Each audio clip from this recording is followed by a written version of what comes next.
subscribe now and press the bell icon. Never miss an update. Welcome to Health Live at Seniors today. Dr. Muzammil Shaikh is Director of Medical Oncology at the Nanavati Max Super Speciality Hospital in Mumbai. He is a graduate from the Grant Medical College and Sir J.J. Hospital of the University of Mumbai. He did an MD in Internal Medicine from the Seth GS Medical College and KEM Hospital, and later a DM in Medical Oncology from the Gujarat Cancer and Research Institute. He had a DNB in Medical Oncology from the National Board, New Delhi.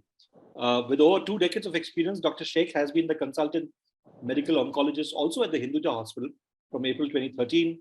In May 2013, he did an observership in MD Anderson Cancer Research Center at Houston in the US.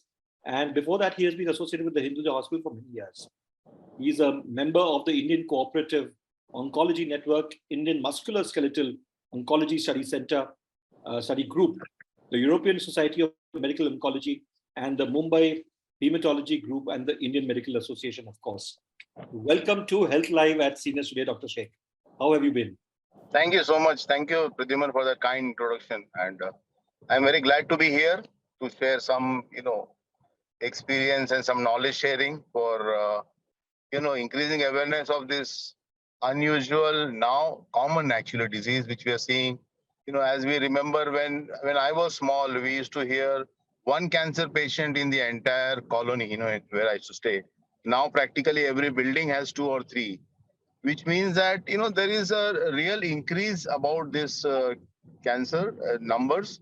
And it's high time that we are aware of the common signs and symptoms so that we can report early for a medical help. Right. Doctor, I know people who are otherwise fighting fit, right? They do their 50 minutes of exercise every day and all of that, and they suddenly find that they have been afflicted with the disease. What is the reason? Why does it happen to somebody? So the cancer happening to people, there are multiple factors which are there in one particular case. It's different for different individuals, different from males, different for females. It's usually multifactorial in most of the cases. Having said that, many of these cancers are actually man-made, approximately 30 to 40%, which is a huge number. And this is because we have created our environment in such a way that we are seeing more cancers. And unless until we do something now, we are going to see these increasing numbers in future also. I'm talking mainly about use of tobacco in any form, whether it is gutka, cigarette, filtered cigarettes, hookahs. So most of these tobacco-related cancers are preventable by and large. But it requires a lot of effort from the government, from ourselves, everyone to reduce. And of course, the second big thing which has occurred, and which is again, I say that we are catching up the cancer rate in US and Europe. And that is because we are following the westernized lifestyle now. So, decreased activity, burgers, fries, cokes, all these kind of foods have actually increased the pandemic of obesity in our children and our population, and which actually is reflected as increased number of cancers such as, breast cancer, or endometrial cancers, prostate cancers, colon cancers, etc. So I think a lot of things we can change. Certain things which we can't change is, our aging process. Now, since we are living more, when, 50 years back, average age of an Indian born was 55 years. We used to die at an age of 55. And that was because it was an average. And now the average has gone to 68, 72. In Japan, it is 84. What it simply means is that with better facilities of simple diseases, like blood pressure, diabetes, heart illnesses, we are living more. And if you're going to live more, there is a high probability that you will develop cancer, because as you keep on aging, your cells becomes abnormal, okay, or your immune system becomes weak. That is where you develop these cancers with increasing age. So the other reason is because we are going to see more and more aging population in next 2 or 3 decades. We may end up seeing more cancers also. So there are many reasons which has increased this cancer around us. Right, absolutely, doctor. Those of you who have questions, please put them for Dr. Sheikh, I will look at the questions and address them to Dr. Sheikh. But tell me, Doctor, are we in a situation now in India where there are enough medical facilities for cancer across the country? I still remember the days when one would pass by Parel in Mumbai, and there were crowds across Tata Memorial Hospital, and it was a very scary thing, and everybody would need to come to Mumbai for cancer treatment. Now, of course, one hears of cancer hospitals across the country. In Mumbai itself, for instance, you are at Nanavati Max, which has an amazing cancer facility. So a word on that is: do people still need to come to Bombay for cancer treatment? No, no, Pradhiman. So that's a very, very good question about the infra. So I will just give an example. When I passed my DM oncology training, when I came as an oncologist, there were only 12 candidates in the entire country who will get this degree. Only 12 for a population of say 1.2 billion. So that was the status. And now, each year there are more than 200, 300 super specialists, cancer experts coming out of in our country. And that too, still it is low, I say. It is still low, but it is much, much better than what it was 15 years back or 20 years back.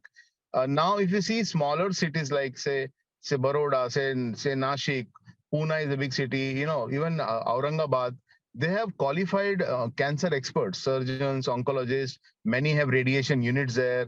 So all these small second-tier cities also have good cancer facilities now. The real increase, Pradyuman, actually why the cancer has increased is because we have better diagnostic facilities now. So there is definitely increase of certain cancers because of lifestyle, say breast cancer or endometrium cancer. But the actual increase is because now we have facilities to diagnose them. 20, 30 years back, we were not biopsying those nodes or glands or not getting a diagnosis on a particular patient. But now we are able to diagnose them and keep a record of that. And that has caused a sudden increase of cancer cases in our country, which was always there, maybe a little bit lesser than what it was, today. So I think facilities definitely have increased. The government has put a lot of efforts. There are a lot of infra provided even at tertiary care centers and all.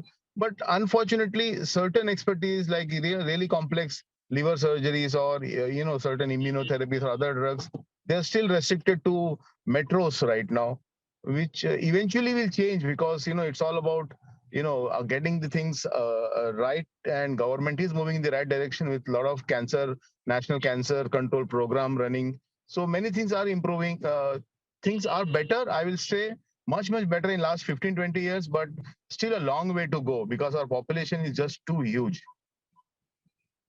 So would you then, I'm still waiting for questions to come in, but until then, would you say that in case of very basic kind of cancer, whether say breast cancer or something in stomach or whatever, there's no real need to travel to a Mumbai or a Delhi or a metro? Is that taken care of in a tier two? Yes, absolutely, Pradyuman.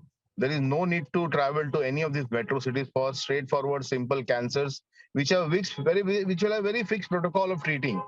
The surgeon will operate, the doctor will give some chemotherapy, radiation will be given. So these are, very straightforward cases where you don't require to travel at all. Doctor, I still remember going to a Tata Memorial Hospital as a junior journalist, and I saw over there was a counter meant for train concession. Yes. So which meant that people from who had cancer were getting concession on train tickets.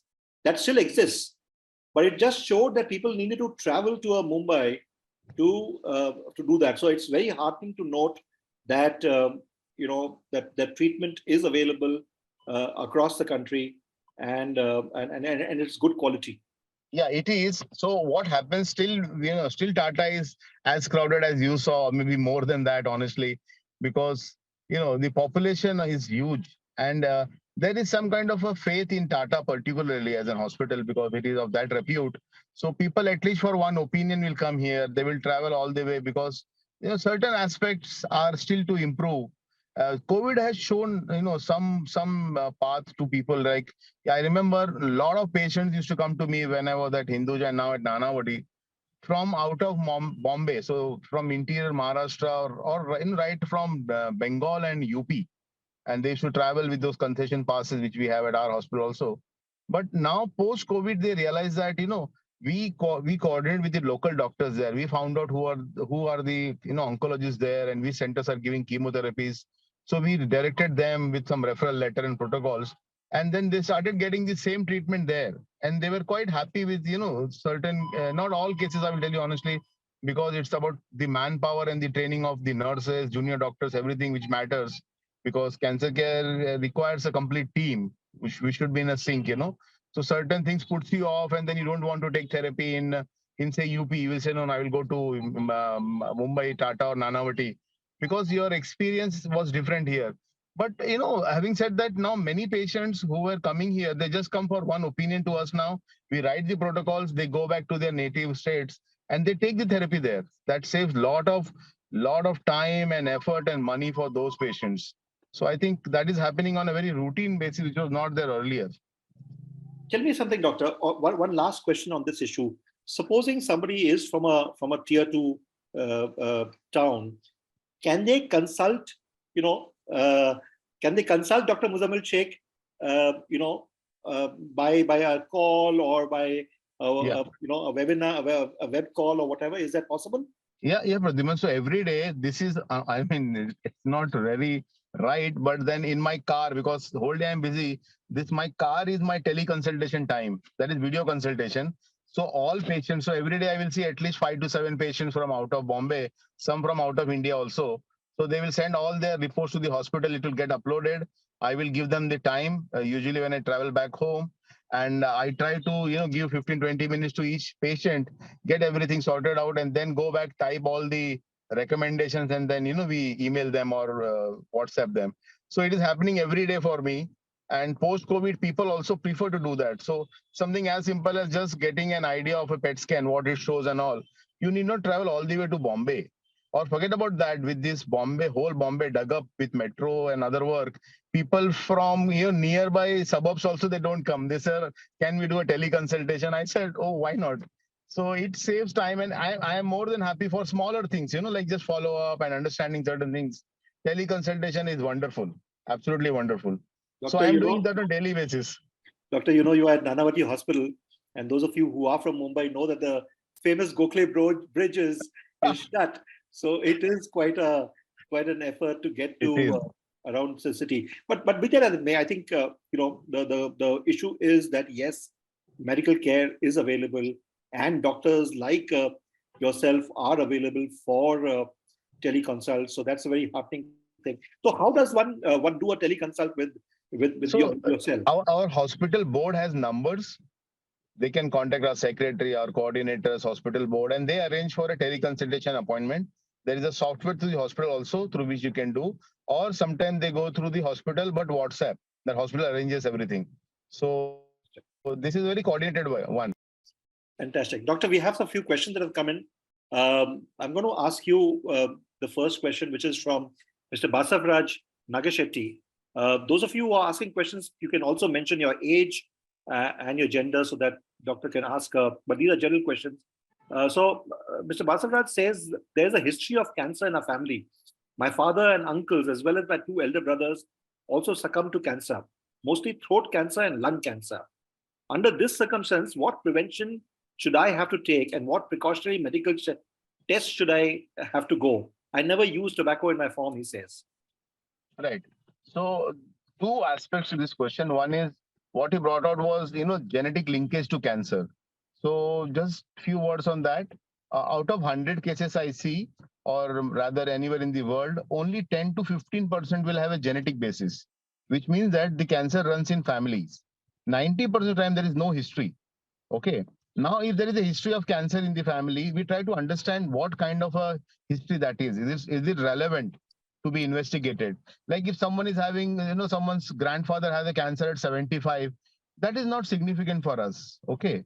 It is the age at which a relative got a cancer. So someone gets cancer at age 50 years or lesser than that. Now, this is not an age to get cancer. any cancer, in fact. So we start wondering, whether this is genetic or not. If there are too many family members who are younger in age and develop cancer, then it's a strong family history. Okay. So the family history should be relevant. And there are certain cancer subtypes, like, a throat cancer with a lung cancer are both not fitting into any syndrome. Certain genetic abnormalities will have cancers which will be, particular kind actually. Understood? So in his Basuraj's family, uh, the cancer types are not matching into any syndrome. Plus, I don't know the age, but if they've got cancer at age beyond 50 years, again, it is not very, very strongly related or relevant, genetically. But still, as a matter of fact, whether what precautions should we take, that is the second part of this question. Is that is true for all cancers? What precautions you take. Certain cancers are preventable, like tobacco. Now he's not using tobacco, so for him, if he's asking particularly about lung cancer, then since he's not smoking, there is nothing more required actually.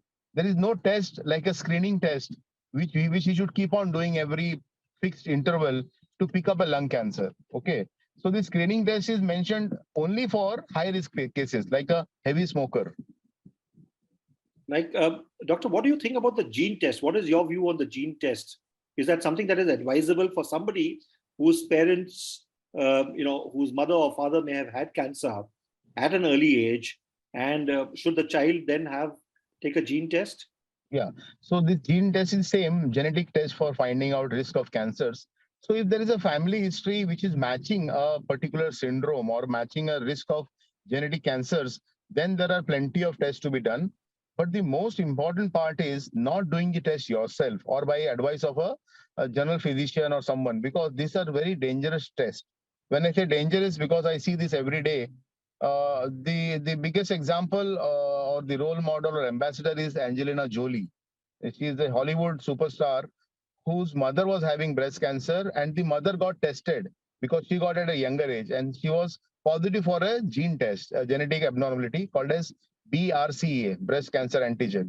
Now, if one is positive for that, there is a very high chance that you will get breast cancer in your lifespan, or ovarian cancer, or certain other cancers in yourself and the other family members related to on the mother side, on the female side, you can get cancers. So Angelina Jolie got her tested because her mother was positive and she was also positive. Now she is a healthy lady, a superstar in Hollywood, but she took a bold decision to do a preventive step, and that was removal of both the breast and both the ovaries. Now, for a normal person, just with this test, taking such a bold decision is not easy in our societies. It is very difficult. So I know families, or I know young girls who have done this test, and then eventually they don't know what to do. They don't have the courage to get operated, remove both the breast when they are normal. At the same time, that fear of getting cancer is very high. So they've made them really, crazy, and they're on medications for depression, anxiety, and all the stuff. So before doing a proper genetic counseling by an expert, genetic counselors or the oncologist, never do any genetic test, because the test wala people will promote their test because to do business. Okay, but we should not fall into the trap. We should always consult an expert to understand whether this test is really needed for my family or for me, and if it is needed, what are the repercussions of having a positive test, including medical insurance. Many medical insurance don't cover genetically acquired diseases, and employments, certain employees may have issues. So I think all those things are very sensitive. So it's not a simple test. Take an opinion first, counseling, and then do the test. Right. Thank you, doctor. We have another question which is similar from KV Brahmanand Rao. He says, my wife passed away due to stomach cancer at age 62. I have 3 daughters in the age group of 45 to 49. Should I worry? No. So as I told you again, it is more than 50 years, and stomach cancer particularly doesn't fall into many genetic groups or genetic acquired cancers. So I think he should not be bothered about the daughters getting that same cancer or similar cancers. You should just maintain a healthy lifestyle, body weight, exercise. All of this goes for a general instructions, nothing more. Right. Thank you. We have a question from Jayanti from Bangalore. She says, my mother was diagnosed breast cancer second stage, got left breast removed 6 to 7 years back, when she was 75, 76. Considering the age factor, she wasn't given chemo or radiation. She has been given Fempro calcium for lifelong with follow-ups. Now she's very reluctant to come for a follow-up. This year, her HbA1c was about 6. Her ALT was 12. Any chance of recurring at this age? She refuses to come for a mammo or abdominal scan, and she is 82 now. Yeah, so which clearly says that she's 7 years beyond the diagnosis. So, there is a small chance in hormone positive. Her mother has an hormone positive tumor for which she is on a hormone agent called as Fempro or Letros. So this drug is given for typically 5 to 7 years and not lifelong. Okay. So you should consult your oncologist. She has already completed 5 years, in fact, 7 years. Maybe we can stop the tablet now anyways, because the added benefit is not there. Now, regarding the risk of recurrence here, it's going to be very, very small, very less chance of it coming back. Ideally, one should follow. If she's not following, you can't help it. You can't, really force her to follow. But maybe whenever she's coming for some different reason, you can just do a simple sonography or a simple test and just get a, as a routine health check kind of a stuff for her once a year. That should be sufficient. Now, you had mentioned, she said that she got her cancer second stage when she was 75, 76. She got her breast removed. So her second question is, are there any chances of her daughter getting cancer? So again, same. Age is the most important factor. 75 is a normal aging process where she got cancer. So age is the biggest factor here, and not the genetic inheritance. If she would have got it at less than 50 or there are other members with less than 50, then you should do the genetic testing. So again, for her daughters, you should just do a mammogram after age of 50 years, once in 2 years or so, which is a routine recommendation for other people also. Right. Thank you. We have a question from Feroza Pitawala. It says, I have low blood platelets after a drug reaction. Is it a precursor to any cancer? Not really. So thrombocytopenia or low platelet can occur in various conditions. Okay. If they are within the safe limit of, say, maybe 75,000, it's different for different places. Some take 50,000 as safe, some 75. So if it is above 75 or 1 lakh and his other parameters are okay, I think there is no additional risk of developing cancer because of that. Having said that, this information is not adequate for me to make a judgment here. You should always visit a local MD or a hematologist to understand why there is still platelets low. There is something deficient in their, say, multivitamin or something which is deficient, which can be corrected. Right. Doctor, this is from Dinesh Paliwal. He's 71 male. Is Cologuard for colon cancer screening available in India, and where? No, we are not doing it in our country, because for any screening test, there should be, that number of cases in a community where that screening test becomes feasible or viable. Okay, we are having colon cancers, quite a significant, but not as large right now, where we are using it in a routine thing. But yes, one can import that and do that. But when you talk about screening tests, then it's an initiative taken by cancer bodies or by governments to reduce the incidence or catch up, cancers early, like cervical cancer screening, the cancer of the mouth of the uterus, in females. Now that was a real worry for our Indian females. So there is a cervical cancer screening program. Okay, but there's nothing like a colon cancer screening program in our country because the incidence is low. It is not the burning issue for our country currently. Right. Thank you. We have a question from Katie Dadanji. Says, Doctor, does consuming non-vegetarian food increase our chances of getting cancer? No, so it is not the non-vegetarian food. It's about if you're taking, a lot of those, seasoned food which are kept in those big supermarts for months and months, and then you use them. Those are really not that great. Taking any fresh non-veg is not going to increase the risk of cancers. Okay. All right. Thank you. A question from Mr. Bharat Mehta. He says he's 66. Chances of prostate cancer is more in man surviving after 65 years. What precautions should one take to avoid prostate cancer? So two informations here. One is that yes, it's a fact that beyond 60 years, you will have a higher chance of developing any cancer to that matter. But prostate cancer is increasing in number in our country also. So one of the risk factors is actually obesity, which is there, and lot of poultry, meaning milk and milk products used for a long time is one a small risk, not the most proven one. So there are a few risk factors, not one in a particular patient, where you can develop cancer. So nowadays, 66, unfortunately, you can't undo. You can't change things now. So if you're going to get a cancer, you're going to get a cancer. By modifying anything today, you're not going to really prevent it. Okay. So now the other part is what should we do? You can do a PSA testing, which is a blood test done in the once a year. Any standard lab will do to find out whether the PSA is going up or not. So all who are beyond 60 years, as a routine health check, also you will see they have packages. In those packages, PSA is one of the tests which is done in most of the packages because it can be elevated, it can pick up cancer sometimes in the prostate. Thank you. We have another question from Katie Davarchi, who's 71.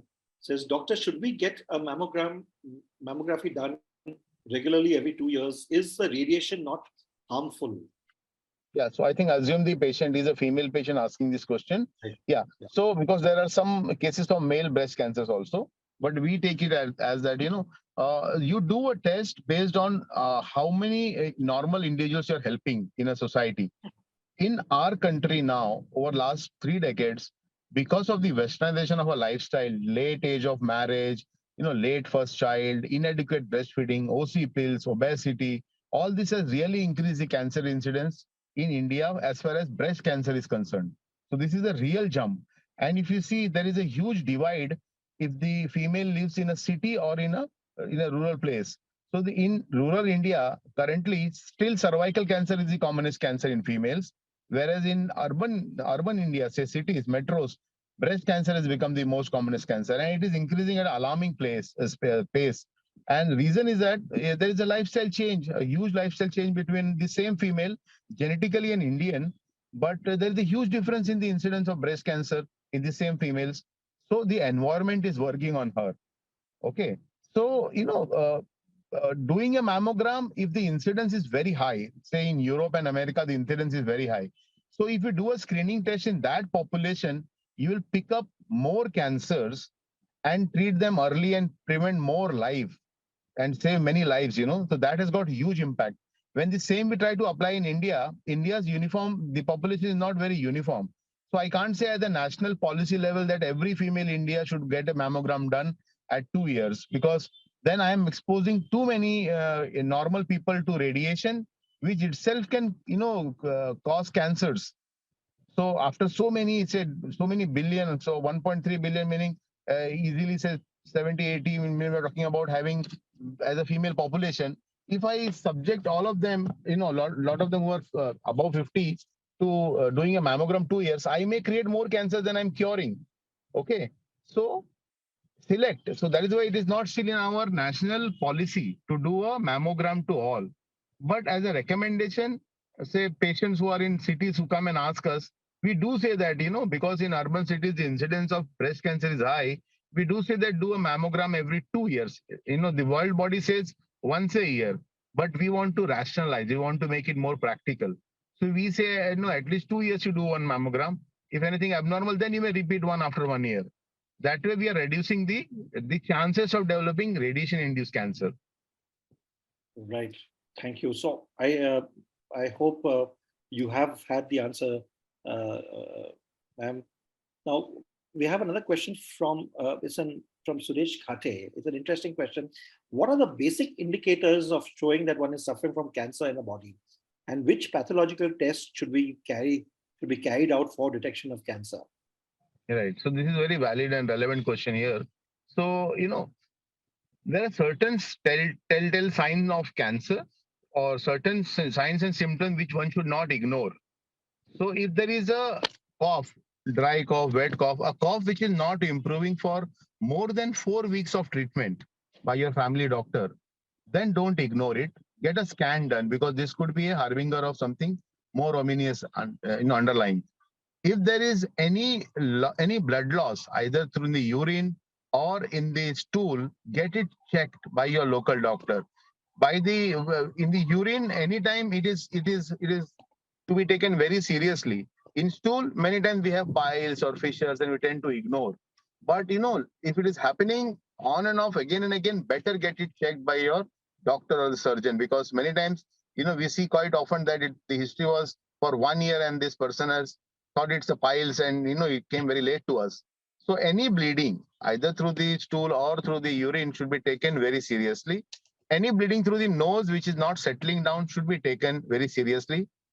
Any cough with blood in it should be taken very seriously. Have covered any blood loss through the urine or stool, any significant weight loss. When I say weight loss, it is more than 10% of the body weight in last 6 months. If you're not doing intentionally, if you're not dieting and trying to lose, that should be taken very seriously.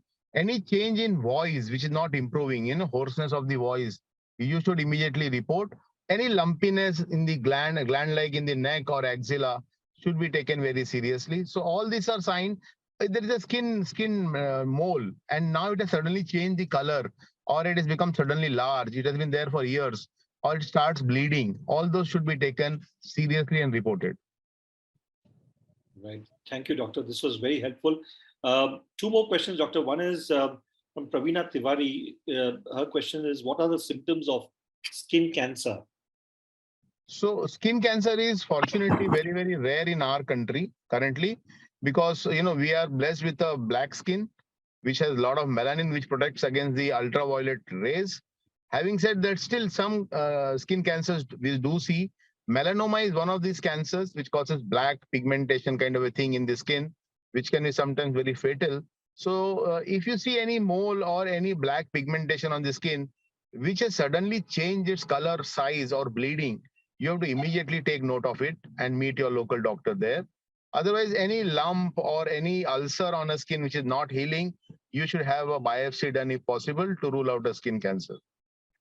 Doctor, when you mention local doctor, what level of a doctor should one be meeting? So it will be first visit is usually to the family doctor, but if some biopsy or something is required, it's usually the general surgeon in that area who will be the right person to guide you. Right. Thank you. So, doctor, one more question is coming. The one question is from an anonymous attendee: have thyroid cancer, had total thyroidectomy, and it recurred? What are the chances for me to get a normal WBC? So I think I got a little bit confused with this question, but thyroid cancers are one of those cancers which are highly curable cancers in our body. So even you operate and then after that, suppose the disease comes back, it is still highly curable. So even in stage 4 cancers in thyroid, the cure rates are extremely high. And the therapy is simple radioiodine therapy. Okay. So if you take this radioiodine therapy, sometimes blood counts can go down. That is what the question I understood they wanted to ask.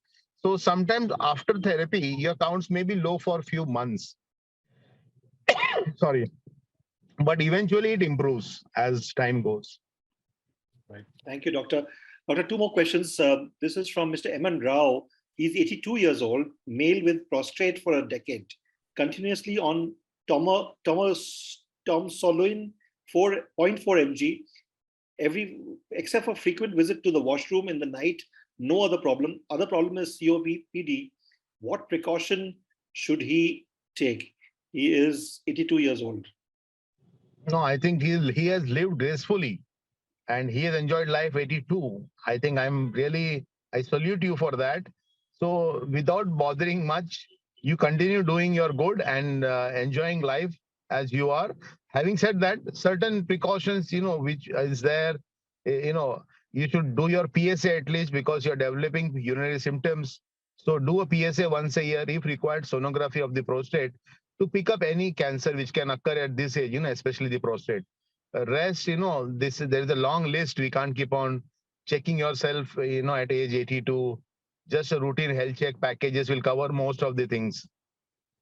Right. Thank you. We have another question from also from a second question from KV Brahmanand Rao. He says he's 73. His PSA test result is gradually increasing over the last 4 years. Latest is 5.2. His question is, what should he do? He should meet a urologist close by and get himself evaluated. Right. Thank you very much, Doctor. I know you are in the car, and in a city like Mumbai, I guess, but you have very good connectivity, which speaks a lot for our telecom vendors. And thank you very much, Doctor, for taking your time. I can understand what a busy schedule you have, and we would love to have you once again. We've had doctors from oncologists from Nanavati Hospital in the past, Dr. Advani, Dr. Nagarajan, and the person who heads the department as well. And I forget his name now. But we've had and really glad to know that there are cancer specialists not only across the country but across this mini country of Mumbai, which is Villepale to Parel is as much as say Bombay to Delhi, travel time, right? Thank you very much, Doctor. And for all of you over here, we will be back once again next Saturday at 5 p.m. for our next session of Health Live at Seniors Today. As always, those of you who would like to be informed about our next session without having to wait for the notice, you have the pre-registration link, which is there in the chat window, and you can speak to us there. Right now, as we speak, we are working on the latest issue of Seniors Today, which will be out on December 15th. As always, free of cost for you, and you can read it. There are some very interesting issues, very interesting stories that we have in this issue, so you can wait for it. And we will, of course, give you a preview of the magazine next Saturday. Thank you very much once again, Dr. Thank you, Pradyuman. Thank you, everyone. I will be in touch with you all. Nice. Thank you. Thank you.